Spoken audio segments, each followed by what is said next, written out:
breakfast time and we've just fueled up just to get ready for a very special exercise we're going to undertake this morning, which looks at the sometimes difficult relationship between Ireland's HGV drivers and our cyclists on our busy roads. Let's go.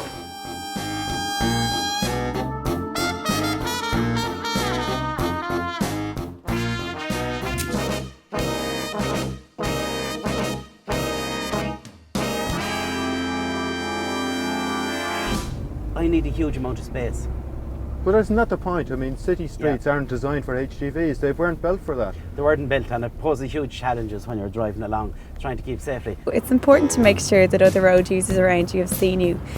You can't presume that they know where you're supposed to be. That's the dangerous point, the blind zone there.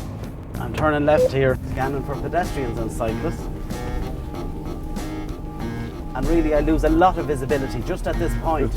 I can't really see what's happening to my side until the trailer pulls straight again. The message here really is that you're looking all the time, aren't you? Both sides. I have to look all the time, yes. But also cyclists have to look as well and be aware of what truck drivers are doing. Now, because this truck is indicating left, there's no way I'm going up on his inside, because the chances are he hasn't seen me. He's got a lot to concentrate on. I'm just not going to get involved. Oh my heavens. I tell you what, if that cyclist had to come up when you were inside there, when you were making that turn, that could have been just a little bit interesting. It could have been very interesting. There's one of the city bikes coming up here because I can see that white light on the front. Yeah, and you see him, there he goes. At a certain point I lose him from the mirrors completely. Yeah. And then he comes through again. Where if the cyclist is in that blind zone and moving forward at the same pace as we are, they can be in that blind zone for many, many seconds. It's a very, very dangerous place to be.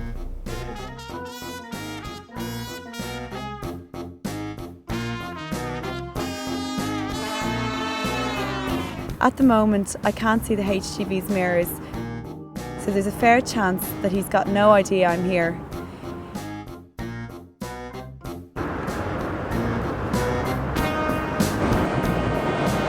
These things aren't really as manoeuvrable as cars. They just don't move as quickly. They don't pull away as quickly. And they just can't follow a straight line in the same way as a car can. Oh, not at all. When you're turning into a left turn, you've really to go past the turn with your cab, with your tractor unit, and then turn back at the last minute. And while you're doing that, you lose a huge amount of visibility.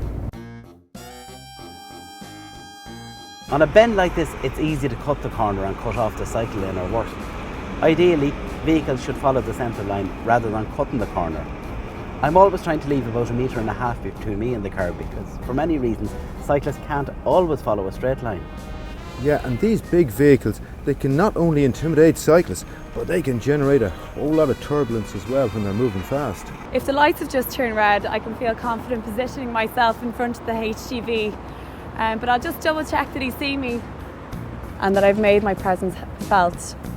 If the lights have been red for quite some time, there's no way I would have gone up on his inside, because the lights could have changed to green, he could have turned left and quite rightly wouldn't have had any idea that I was there.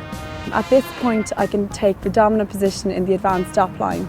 Advanced stop lines are for cyclists and all other motorised traffic must stay behind them. If they don't, they could face up to an €80 fine and 2 penalty points on their licence.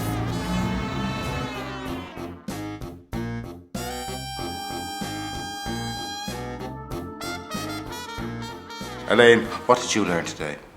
You've just got to remember that you're not in some kind of protective bubble. It's no one else's responsibility ultimately to make sure that you're safe. It's your responsibility, and I felt that very keenly. So Mark, this is a pretty big truck. It is indeed, Elaine. It's an articulated vehicle which differs from a rigid in that as you're taking a turn with the rigid, you never lose sight of the body of the vehicle.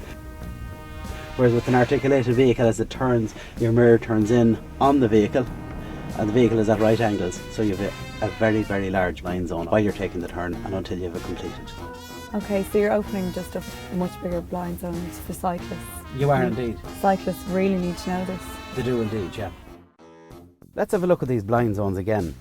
If we get Ronnie to wander around the truck, let me see when you can see him and when you can't see him. Okay. I can't see him now. Well, now he's in my mirror, but there was a good sort of 2 seconds when I couldn't see him. That's correct, and that's how quickly it happens and how quickly collisions can be caused. Okay, he's gone behind the truck now. You have no visibility there. I'm gonna look on the at other all. side. Okay, I can see him in my right mirror now. He's walking up towards me. Okay, he's nearly completely out of view. I can't see him. Oh God, there he is. Yeah, and that's correct, and that's how quickly it happens and how quickly collisions can be caused, even in that split second. Okay.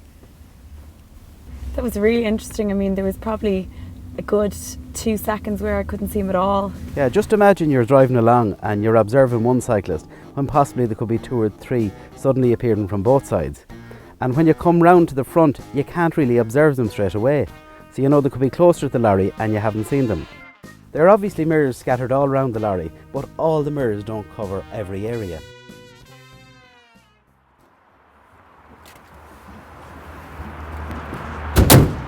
Ronnie. Mark, how are you? Elaine, anyway, what do you think of that? Brilliant, very good. Yeah, that was great fun and very enlightening. And in future I hope you'll stay out of my blind zones. I will, and you stay aware of cyclists. I certainly will. Okay, everybody, stay safe.